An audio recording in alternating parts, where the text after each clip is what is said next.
Good morning. Good morning. It's good to be with you and share in this Gratitude Sunday together.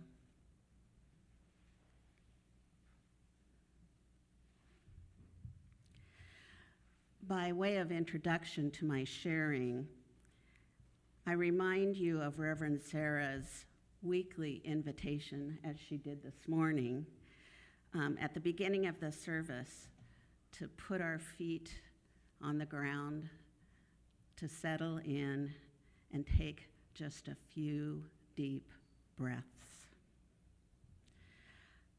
I receive this as an invitation into the present moment.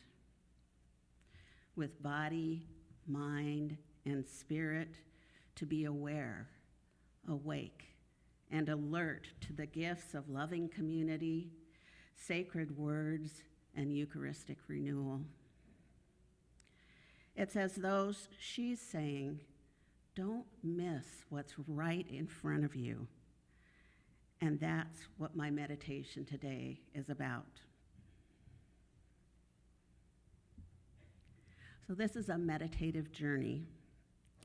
And we begin at my house, standing in front of the refrigerator door. In the upper left-hand corner is a little 2 by 3 inch card, light blue in color, with fancy black lettering that says, "Practice gratitude." I got that card here many years ago, and it's been on my refrigerator ever since. It reminds me that gratitude is a practice, a spiritual practice, and that I'm invited to exercise that practice. On the right side of the door is a photograph taken at the Oregon coast. This image calls me back to the place where a funky little beach town and deep gratitude meld together in my life.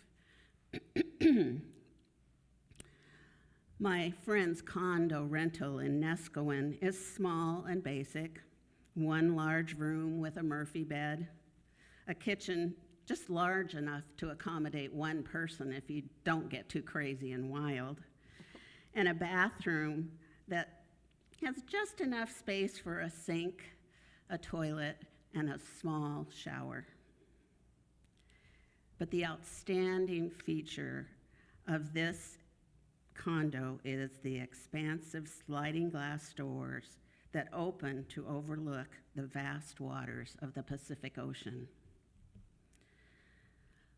I'm called to this condo by an inner longing, a deep felt need to be quiet and spend time with God. The first action I take is setting down my luggage and then opening the sliding glass door. I'm greeted by the smell of ocean air, the sound of breakers pounding against the riprap that separates land from the powerful waves below. I gaze over the ocean's horizon and leave behind the everyday activities of working, maintaining a home, staying connected with family and friends, actively participating in volunteer activities and ministries here at St. Luke's. I also let go of diversions like television and social media. I call those time suckers. In this time of pilgrimage, I intentionally soak in God's abundant blessings. It's not that I don't practice gratitude at home. In fact, my favorite practice comes at the end of the day when I crawl into bed. I pull up the covers and before lapsing into slumber, ask the question, how did I experience God today? It might be in fall's rich and vibrantly colored leaves, a friend's kind words offered in a moment of vulnerability, or some new awareness arising from deep within. It might be thankfulness for the sun's warmth while walking, or sitting across from a friend, grieving the loss of a loved one. The first thing relinquished at the beach is my to-do list. I don't have to do anything. I get to be. To be in the spiritual sense, to soak in the generative waters of inner quiet and listen for the still, small voice of God.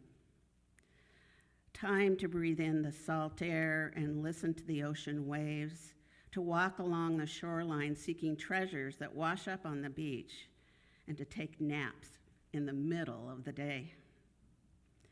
My favorite meditative practice is settling into my friend's red Adirondack chair above the riprap, watching the ebb and flow of wave after wave coming ashore.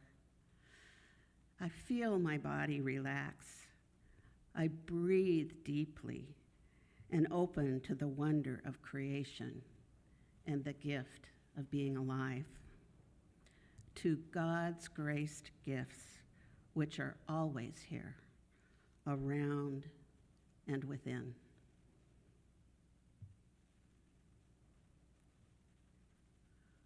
When and how do you experience God and gratitude coming together in your life? A couple of phrases may inspire your reflections. The first you probably recognize from childhood: stop, look, and listen. Those instructions remind excited, distracted young children to stop and focus, to look at their surroundings, and to listen for the sound of cars before venturing into the street. Stop, look, and listen. Pretty good instructions for practicing gratitude, don't you think? Christian teacher, retreat leader, and founder of the meditation website, gratefulness.org, Brother David Stendal Rast, uses 3 different words to put us in touch with gratitude: aware, awake, alert. Be conscious, be mindful and attentive to God's presence and action in our lives. Stop, look, and listen. Aware, awake, and alert. Maybe I should put those reminders on my refrigerator door. But what about times of suffering? Are we to be grateful for those times too? According to Stendal Rast, suffering is always present. Joy is always present. Suffering and joy are here together and always will be. And he asks, how will you live with this reality?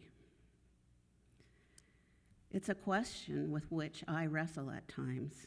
Maybe some of you do too.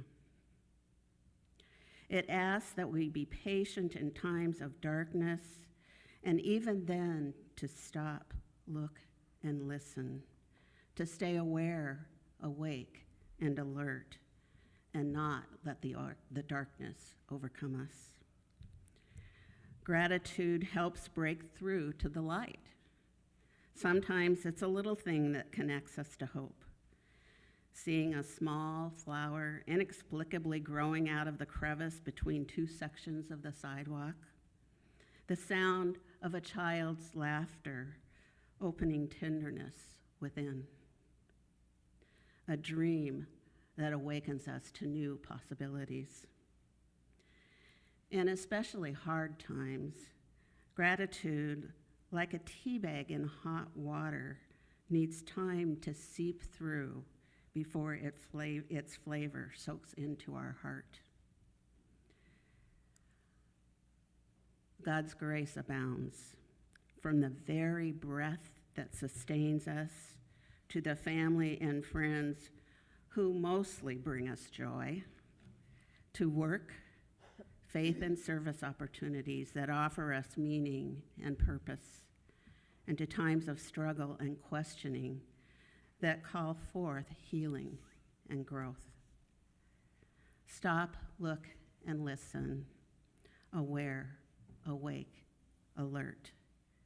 Today at St. Luke's, we share our gratitude for this place, these people, and the hope and abundance that surrounds us here. Amen.